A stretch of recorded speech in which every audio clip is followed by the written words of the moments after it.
Tranquilo, pessoal?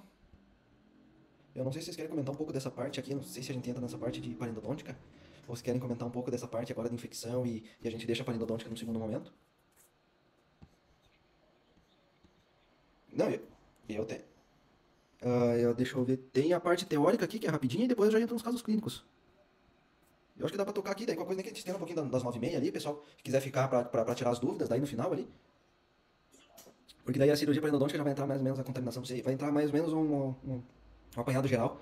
Então, a cirurgia parendodôntica vai ser para aqueles casos onde a gente não vai conseguir a resolução com a endodontia, né? Então, todo aquele quadro, vamos dizer assim, se a gente for imaginar a sequência lógica, todo aquele quadro de infecção aguda que o paciente já passou, então ele está com aquela lesão ainda, a gente precisa resolver agora aquela lesão em específico, né? E aonde o tratamento endodôntico não conseguiu resolver. Às vezes o paciente já tem o tratamento endodôntico, você já faz o retratamento, a lesão ela não regride, ela continua, é onde a gente vai lançar a mão da cirurgia, a cirurgia para endodôntica, tá?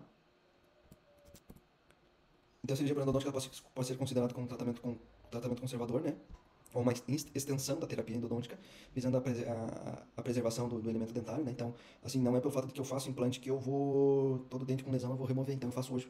Eu acabo fazendo até bastante cirurgia periodontal, algumas mais simples, assim, mas eu acabo ainda fazendo algumas, né? Então, a gente acaba não tendo aquela questão de indicar tem lesão, vai fazer periodontal, né? A gente consegue resolver muita coisa com a endo e com a cirurgia periodontal, né? E salvar o dente do paciente, né? Então, perante o fracasso do tratamento endodôntico, a cirurgia periodontal ela mostra-se como uma alternativa de tratamento, né, em situações onde se necessita resoluções onde não foram solucionados os primeiros procedimentos, né, ou até mesmo pelos retratamentos dos canais, os canais radiculares. Então, os princípios básicos da cirurgia periodontal ali é, seria a exposição cirúrgica, né, a amputação do ápice, como está mostrando na imagem aqui, o preparo da retrocavidade, caso tenha a necessidade, e também a realização da retroobturação, caso tenha necessidade. Nessa questão, eu não tenho feito muito a retroobturação, Denis, eu não sei como é que você conduz os seus casos, mas eu peço para endo retratar o canal, tratar o canal quando não tem o tratamento endodôntico, e já vou para a cirurgia, ou retratar o canal quando já tem tratamento endodôntico insatisfatório, e aí eu já vou para a cirurgia também.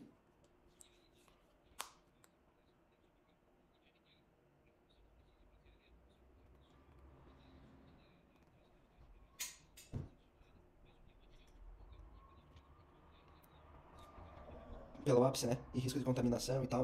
Então assim, eu tenho utilizado dessa forma ultimamente e tem resolvido bem os casos, assim, sabe? Então eu acabo não utilizando a retroobturação. Então, os objetivos, né, solucionar os problemas criados no tratamento endodôntico e não solucionados por ele, tá? Então, os exames são, nessa fase aqui, a tomografia, eu sempre faço a cirurgia pré-endodôntica com a tomografia, hoje eu não faço mais sem, tá? Não justifica mais, né, a gente fazer a cirurgia pré-endodôntica sem a tomografia, tá? E esse aqui é um dos casos que eu fiz, a paciente já está em uns 3 anos de acompanhamento. Eu não sei se eu reuni nesse caso aqui agora, que eu foquei mais na parte de infecções para recapitular a aula, para refazer a aula ali. E aí eu não lembro agora se eu coloquei esse caso completo com acompanhamento pós-operatório. Mas aqui a gente tinha uma lesão endopério desse canino, tá? E uma endo insatisfatória no lateral. Então aqui eu decidi remover o canino, tá? A gente pode ver na imagem aqui, ó, tem uma lesão endopério. Então eu resolvi remover o canino e fazer a psectomia do lateral e manter o lateral. Esse caso está com acompanhamento assim de 3 a 4 anos. Então a paciente já está com implante, já está com a prótese, foi colocado enxerto ósseo, então mais para frente eu vou mostrar esse caso clínico para vocês, né? Para a gente alertar, na verdade, nos alertar que aqui não precisava a gente fazer a extração dos dois dentes, tá, não é porque tem a lesão do lateral também aqui que a gente vai precisar fazer a remoção do dente. A gente pode fazer a remoção do dente que está comprometido, que às vezes já tem fratura intraradicular, né? E ainda a psectomia, então a gente vai associando aí, e o raciocínio nessa hora aqui é muito importante, né? Aqui, ó. Aqui a gente vê que o canino 23 ele está comprometido, porém o lateral às vezes não tinha nada a ver com a jogada ali, a gente acabou não comprometendo ele e hoje está com o acompanhamento do paciente, né? Acima de 3 anos. As indicações, então, seriam os deltapicais, né? Onde não consegue resolver através do intracanal. As curvas radiculares e calcificações, reabsorções, malformações anatômicas, canais acessórios, quando são indicações de origem anatômica, né? Às vezes no erro de tratamento endodôntico a gente pode, são através de instrumentos fraturados, né? Os falsos canais, os degraus de ultrapassagem do ápice, fracasso no tratamento endodôntico, presença de cimentos insolúveis e aqui atrás as perfurações, tá? Então esse aqui eu vou passar um pouquinho mais batido que já não é tanto a minha área, tá? Em relação às próteses, né? Então parafusos ou pinos, então esses dentes que tem pinos e próteses fixas são os que eu mais trabalho na parte da implantodontia, então geralmente já chega fraturado, né? Mas se tem condição, tá com um bom pino bem instalado, uma boa retenção, uma boa proporção de raiz e pino, eu mantenho e faço a cirurgia parendodôntica, né? Não vou indicar o implante, eu gosto de ser bem justo em relação a essa questão e não ficar sobreindicando o implante, né? Alguma contraindicação, então a possibilidade de tratamento do canal radicular, se for conseguir tratar da forma convencional, então a gente não precisa fazer o tratamento periodontal, né? Periodontais, suporte ósseo limitado, né, raízes curtas e ou fraturas longitudinais, onde já está indicado aí onde eu indico 100% dos casos o implante dentário, né? Quanto às indicações anatômicas, então, processo inflamatório em fase aguda. Então, assim, o paciente está com aquela dor exacerbada, o paciente está com edema, está com aquela condição, às vezes até um pouquinho de febre, alguma coisa assim, não tem por que a gente fazer a cirurgia, né? Então, a gente pode, às vezes, acessar o canal, botar uma medicação intracanal, passar uma medicação sistêmica, verificar o paciente todo dia, né? Manter contato com o paciente. Às vezes não quer o paciente precisa vir todo dia na clínica, mas ele manda uma fotinho para você, né? Manda uma fotinho bem feitinha e tal, para você ter controle do paciente, né? E também condições sistêmicas, que é aquilo que a gente já conversou na parte de infecções, né? O paciente tem problema de saúde, problema diabetes, conseguimos adequar o paciente antes, melhor, né?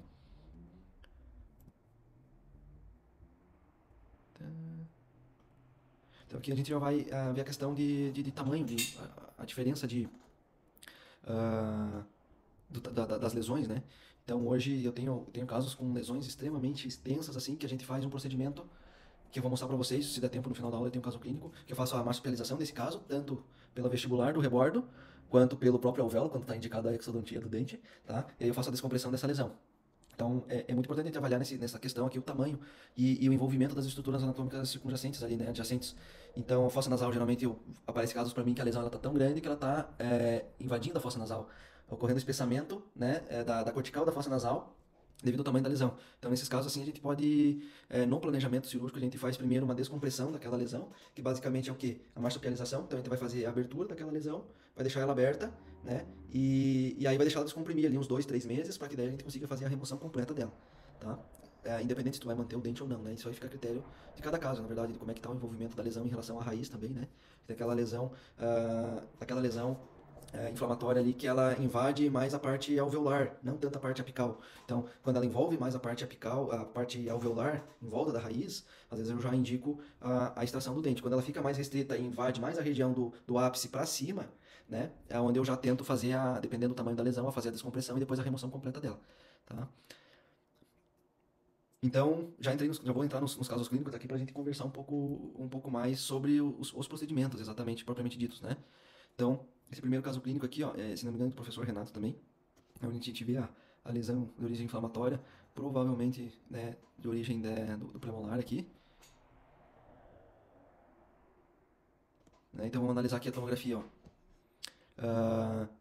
do premolar, ó. Então, a gente já fica em dúvida aqui, ó, se é do premolar pela periapical, pela periapical a gente já fica em dúvida, será que é do premolar ou será que é do molar? Então, a tomografia aqui, ela vai nos auxiliar nisso aí. Então, lembram que eu falei da comunicação, não? Então, há o espessamento devido à lesão, tá? Há o espessamento devido à lesão. E aí o que você pode ter nesse caso aqui, se essa lesão ela vier a reagudizar, tu pode ter a invasão dessas bactérias para dentro do seio maxilar, onde você pode ter essa sinusite, tá? Ou se não, né, a gente vai fazer ou a remoção da lesão ou a remoção do dente e vai tentar identificar de onde que está vindo. De onde que está vindo essa lesão. Parece que está acabando a bateria do fone aqui. Só confirma comigo se estão me ouvindo. Sim. Então aqui, deixa eu passar as próximas imagens aqui, ó. Então a gente nota esse cisto aqui, ó, de origem inflamatória. Então aqui tem a contenção, ó, tem a contenção e não tem invasão do seio maxilar. Por que que eu sei disso? Aqui eu tenho a fossa nasal e aqui eu tenho o seio maxilar. O seio maxilar está totalmente escuro, ó, totalmente hipodenso, que a gente chama na tomografia, as imagens escuras hipodensas. Então quer dizer que eu não tenho envolvimento dessa lesão com o seio maxilar, tá? Então, vamos ver se tem mais alguma imagem aqui, ó. Ó, tá? Aqui mostrando a região do cisto, né?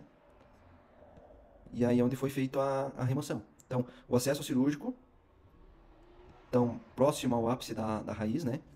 Então, que é importante também a tomografia para a gente localizar essas regiões. Aqui o acesso foi feito com piezo, pelo fato de estar próximo ao seio maxilar, tá? Então, para a gente não haver o rompimento da membrana, então a gente vai fazer uma janela aqui, mais ou menos na região onde a gente julga, que é entre o pré-molar e o molar.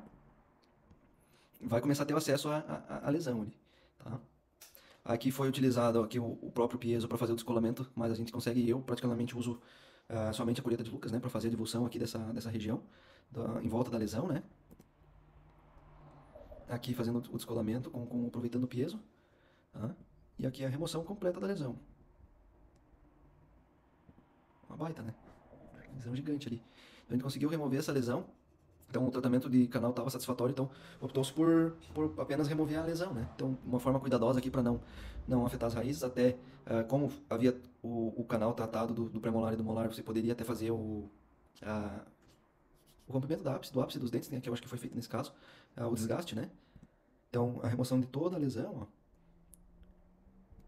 E aí tu pode, ó, fazer ali, essa imagem aqui tá bonita porque você enxerga onde tá a gutapercha, né? Então eu gosto do que de até achar uma região onde tá bem, o material tá bem condensado, tá? Então geralmente eu tiro um ápicezinho aqui, ah, até eu encontrar um material bem condensado no interior da raiz, certo?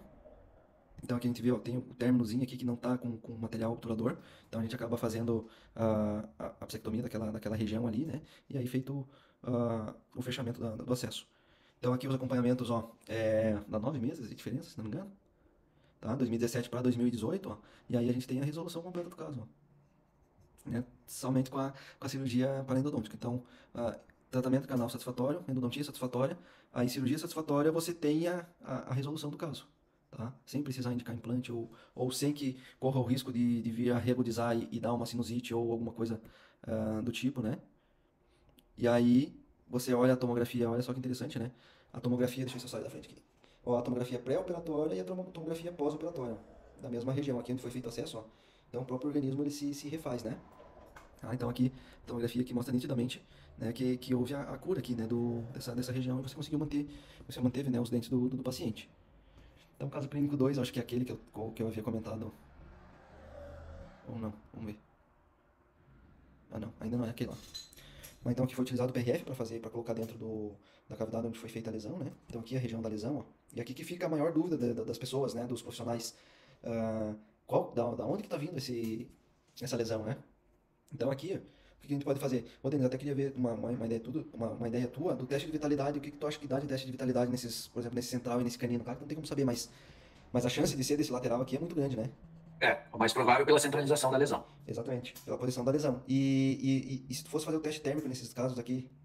A chance de dar positivo é grande. Ah, tá. É isso que eu queria saber. Então, o teste térmico é junto ali com a imagem, com a tomografia, te ajuda a ter o diagnóstico certinho, né? E aí, assim, a chance de ele dar positivo, se a estrutura de inervação estiver preservada, mesmo você imaginando que na cirurgia você vai ter que acabar envolvendo aquilo ali durante o ato cirúrgico. Ok. Agora, se ele estiver despolpado, aí você já tem que programar também a endodontia dele para fazer prévia à cirurgia, para criar um ambiente mais adequado para a cicatrização da cirurgia. Porque qualquer intercorrência da endo que tenha uma sobreobturação, um extravasamento de material, é corrigível no mesmo ato cirúrgico. Então, se ele dá negativo, endo antes. Se ele der positivo, preserva e vê com o cirurgião o quanto que ele vai envolver aquilo ali, se vai desvitalizar na cirurgia ou não, para ver se tem que fazer prévia ou não. Sim. Eu até teve casos assim, ó, que eu já vi de tudo, na verdade, porque já vi pacientes que com a lesão extensa e todos os dentes tratados, sabe? Que você vê nitidamente que ele vem só de uma região só. E aí já trata o canal de todos. O que eu gosto de fazer nesses casos quando eu vejo que a lesão é desse lateral, por exemplo, aqui. E aí eu vejo que a lesão está envolvendo os dentes laterais. Nesses casos que eu gosto de fazer uma marsupialização, que é aquela forma que eu falei, que fazia a descompressão da lesão. Menos agressivo. Então assim, ó, eu faço, se o dente não tá perdido, não tá condenado, eu faço um acesso aqui nessa região entre as raízes, deixo um dispositivo plástico aqui, que o paciente consegue ficar irrigando todo momento. E aí essa lesão, ela vai descomprimindo, vai descomprimindo, vai descomprimindo, vai descomprimindo. Se você deixa ali uns 3 meses, pede uma periapical ou uma panorâmica, tu vê que ela já regrediu uma boa parte, né? E aí, se tu conseguir deixar até 6 meses, eu vejo que os casos que eu deixo 6 meses, até o resultado é melhor ainda. Ela regride bem e você consegue fazer aquela cirurgia periodontica bem restrita, sabe? Então é importante a gente ter cuidado e debater muito bem com o profissional que vai fazer a cirurgia periodontica, ou se você mesmo vai fazer a periodontica, ter esses critérios de teste térmico, ter o critério de tamanho, né, de invasão das estruturas anatômicas e definir se eu vou descomprimir essa lesão primeiro ou se eu vou partir já direto para a cirurgia periodontica, para a psectomia, etc. Então acho que esse ponto de vista é bem interessante a pessoa cuidar, né? Então aqui foi feito o ponto de acesso, né, da região, ó. Daí a remoção da lesão. Então aqui utilizando a colheita de Lucas já para fazer a remoção. Então, geralmente o pessoal utiliza a colheita de Lucas, não sei se vocês vão conseguir imaginar aqui, mas a colheita de Lucas ela tem essa curva, né, e a ponta ativa. Então o que geralmente o pessoal faz? Eles utilizam esse movimento, né? Eles utilizam esse movimento para fazer a remoção das lesões. O que eu gosto de fazer? Eu gosto de usar as costas da colheita de Lucas quando eu vou fazer a divulsão desses casos aqui, ó. Então aqui provavelmente a cureta ela tá nesse sentido, então ela tá curetando assim. O que que eu gosto de fazer? Utilizar as costas e divulsionar toda a lesão antes de remover ela, antes de curetar ela, eu gosto de soltar ela com as costas da cureta de Lucas, e aí depois no final, às vezes até com uma própria pinça eu consigo pegar e puxar ela e ela sair inteira, né? Pra ter certeza que você removeu ela inteira. Então eu gosto de utilizar as costas, pra quem faz, né, cirurgia periodontística, eu dou a dica geralmente pros alunos de fazer com as costas da cureta, tá? Vamos ver o que tem mais aqui, ó. Então, removendo a lesão, né? Tem casos que ela fica, dependendo da condição óssea aqui, se é um osso mais poroso, a lesão ela fica mais aderida, então é um pouco mais difícil, tá? Você tem que usar, às vezes, até uma broca para fazer o desbridamento em volta da lesão, em volta da região onde está o cisto, né? Para não deixar nenhum tecido remanescente ali. E bastante a curetagem, né? Curetagem. Ó, as costas da cureta do Lucas, né? Eu gosto de utilizar, né? Para fazer a divulsão, para que ela não fique saindo em pedaços e você tenha risco de deixar alguma parte da lesão, né? Então, ali a cavidade, né? Fazendo a bisektomia. Pode ser com uma broquinha 701, 702, né? Ou então uma broquinha diamantada, uma esférica diamantada, uma cilíndrica diamantada. Eu gosto de utilizar mais a diamantada do que a carbide, nesses casos. Né? E aqui utilizando a cureta mais delicadinha para a gente remover aquele tecido que fica porventura aqui, ó. Né? Fica em volta da raiz aqui. Então, utilizando a cureta para remover todo esse tecido e preservar o dente, né? Aqui fazendo o desbridamento das paredes externas do cisto. Que na época o professor Renato utilizava, acho que tetraciclina, se não me engano, não sei se é tetraciclina, mas ele utilizava um antibiótico, mas como modo empírico também, para irrigar esses locais aqui. Mas geralmente esses casos aqui já não tá com a lesão aguda, né? Então a gente não tem tanto problema assim, a gente vai lá, remove a causa e remove a lesão, mas se quiser ainda pode utilizar. Hoje eu utilizaria o quê? Soro com a clorexidina, né? E aí foi utilizado para fazer o fechamento da parte do PRF, né? Então tem bastante pessoal que está fazendo bastante PRF, então é uma das possibilidades. Hoje eu gosto de colocar em 100% dos casos, eu coloco biomaterial. Então nessa cavidade aqui, ó. Então nessa cavidade aqui eu coloco biomaterial, substituto ósseo mesmo.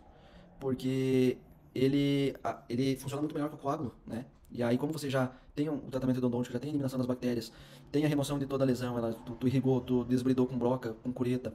Eu gosto de colocar o biomaterial porque ele já serve como uma barreira física já. Então para cicatrização óssea ali ele é muito mais viável e eu tenho tido os bons resultados assim, tá? E com o biomaterial, colocar o substituto ósseo nessa região também. Né? Então tem utilizado para todos os casos. Então, mas pode utilizar PRF, pode utilizar para quem às vezes não tem o biomaterial na hora ali, pode utilizar o Hemospon, né? Pode colocar a fibra o próprio coágulo, pode colocar a esponja de colágeno. Então isso aí fica a critério do freguês, né? Colocando as membraninhas de PRF ali, né? Colocando uma membraninha externa aqui para fazer o selamento do alvéolo e aí os pontos, né? Para estabilizar bem o retalho e não ter risco de abrir.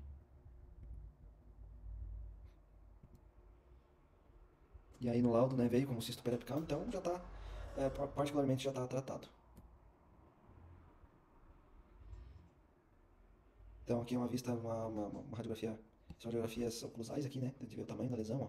Em março de 2018, julho de 2019, né, aqui começa a formar essa massa, ó. Essa massa aqui quer dizer que ele está formando, o osso ainda não está totalmente mineralizado, mas ele está formando, então isso aqui é um ponto positivo, né.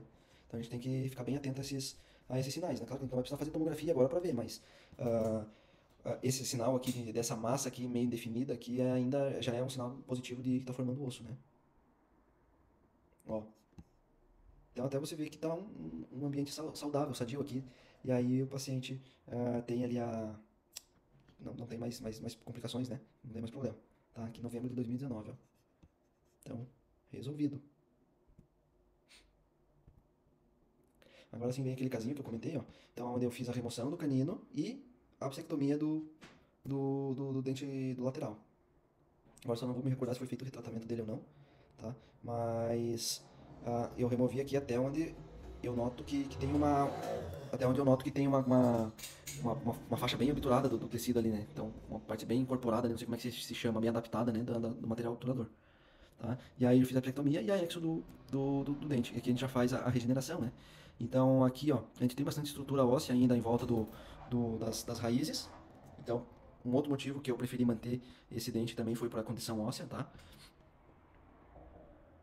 A gente utilizou esse biomaterial, então o biomaterial ali, para quem não conhece, né, é um enxertinho particulado, né, de origem bovina, onde a gente vai fazer a substituição da região, vai fazer o preenchimento, né, e uma membrana para fazer o fechamento, para que o tecido mole não penetre nessa região aqui, não ocorra um defeito ósseo, porque posteriormente foi feito um implante aqui nessa região, né. Então eu aqui coloquei o biomaterial, né, fiz toda a remoção, desbridamento, irrigação, coloco o biomaterial para preencher toda a cavidade para reconstruir a condição óssea.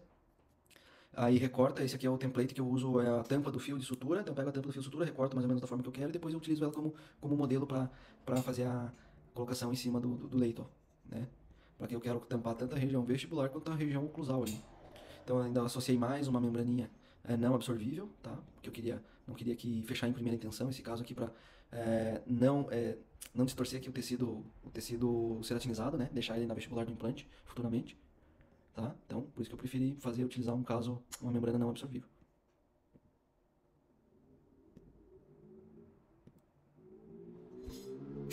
Então casos um pouco mais extensos, né? Então aqui já começa um pouco de dificuldade para a gente saber e definir o que a gente faz, né? Então aqui a gente já tem que ter aquele contato multidisciplinar também para definir o que a gente vai fazer, né? Então provavelmente essa lesão aqui, ó, em contato com estruturas anatômicas importantes, tipo forame, nervo, tá? Os próprios dentes aqui, né? Então esse é um típico caso que você pode fazer aquela marsupialização que eu comentei, né? Fazer com que aquele descomprima essa lesão aqui, ela diminua de tamanho, diminuindo de tamanho, ela já vem formando osso, já vem até estabilizando os dentes, né? Então você acaba até preservando os dentes, né? Que foi feito o tratamento canal de todos os dentes, provavelmente negativo ao teste de vitalidade. É negativo? Desculpe. Negativo ao teste. Tô aprendendo um pouco, não entendo. O que, Matheus? Provavelmente o teste deu negativo, de teste de vitalidade negativo, para realizar a endo. Então, vai que. Vai saber. Vai saber. Mas então, assim, pode ser aquele falso positivo, então toda aquela jogada também, né? E aí, então, por isso que eu prefiro, antes de tudo isso, fazer a marsupialização, do que depois faz o teste de vitalidade de novo, e aí tu vê o que sobreviveu, né? Que é uma abordagem menos agressiva, concordo contigo, do que sair curetando tudo e aí, em função disso, tratando tudo previamente. Exatamente, é isso aí, legal. Aqui faz a punção do interior do líquido que está no interior do cisto, né, para mandar pro histopatológico. E aqui o negócio já foi mais bruto, né? Então já foi direto para remoção, já os dentes todos tratados ali, ó. Já tem um leve extravasamento ali, básico, né? E aí a remoção total da lesão. Então é um caso bem mais antigo, né? Mas que é interessante a gente trazer para debater essas questões, né? Do que fazer hoje nesses casos, né? Olha aí, ó, remoção de toda a lesão. Estamos chegando na parede lingual do osso, né? E aí casos mais complexos ainda, né? Ó, aqui tem dois de mim, ó. Eu gravei dois. E casos mais complexos, né? Que aí envolve já. Então aqui são casos onde vai tomar uma outra proporção, né? Onde provavelmente o paciente vai ter que passar por uma cirurgia bucomaxilo para remoção. Vai ter que fazer uma avaliação histopatológica desse tecido, né? Para saber qual é a melhor conduta, né? Ó, então aqui já tem um vaginamento do tecido mole para dentro da lesão, então já começa uma bagunça ali, né? Então aqui mesma coisa, ó, o tratamento é mais agressivo, né? De remoção. Então provavelmente aqui, ó, nessa região aqui foi feita uma biópsia, foi removido, foi visto que às vezes não era nada tão grave, e aí foi optado por remoção total da lesão, né?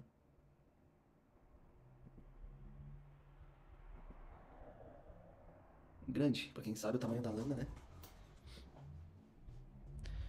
E aí, ó. Ou provavelmente também foi feita uma marsupialização também, né? Então, às vezes a gente só tem a foto aqui o caso do professor Renato também, então às vezes a gente só tem a foto aqui da cirurgia, da remoção, da enucleação total da lesão, porém, às vezes foi feita a enucleação antes, né? Provavelmente pelo tamanho da lesão aqui. E aí colocar no enxerto ósseo, também é uma possibilidade, e a membraninha para proteger, né?